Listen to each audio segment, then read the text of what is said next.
The convolution integral is used to calculate the output of an LTIC system y of t, which is a convolution of the input signal x and the impulse response of the system h. To better understand how to calculate the integral, let's have a look at the details.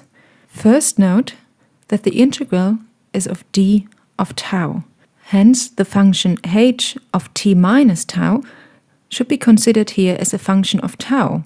So the independent variable, which is now tau, has been inverted because it's minus tau and shifted because it's t minus tau.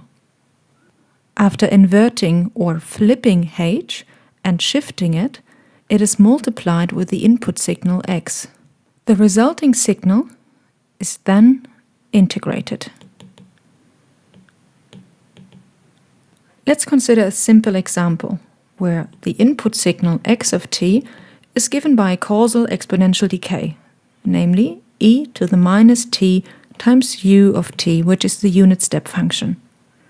The impulse response of the system, h of t, is e to the minus 2t times u of t.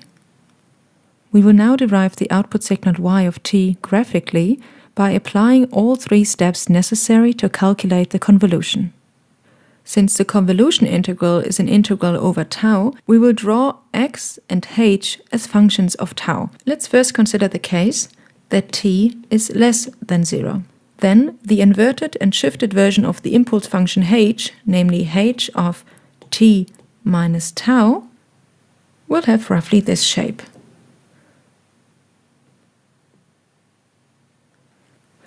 Where the distance between tau equals 0 and this point here is equal to t. As a next step, we will draw the input signal x of t, replacing its independent variable t by tau.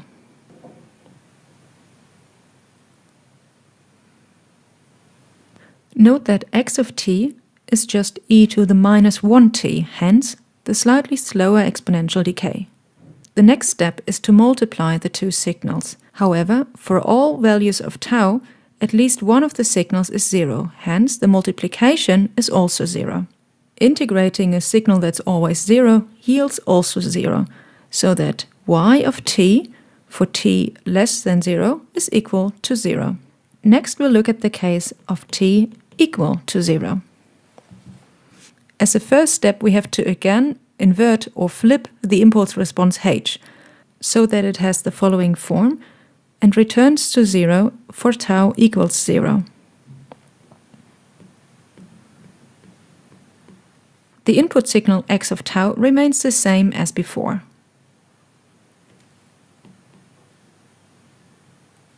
Again, when multiplying two signals, always one of the two signals is 0, yielding a 0 signal. So that again, y of t at t equals 0, so y of 0 is equal to 0. Next, consider the case that t is greater than 0. Let's assume that t is small, so that h is only shifted slightly to the right.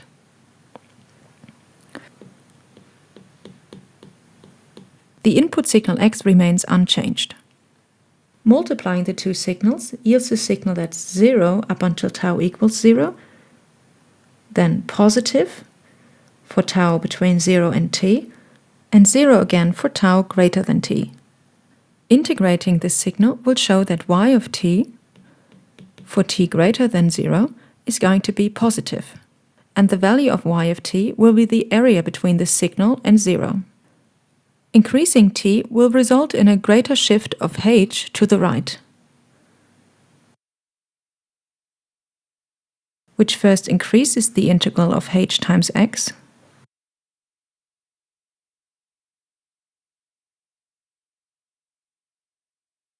but as t increases further, the impulse response h of t is more and more shifted to the right, leading to a decrease of the integral of h times x.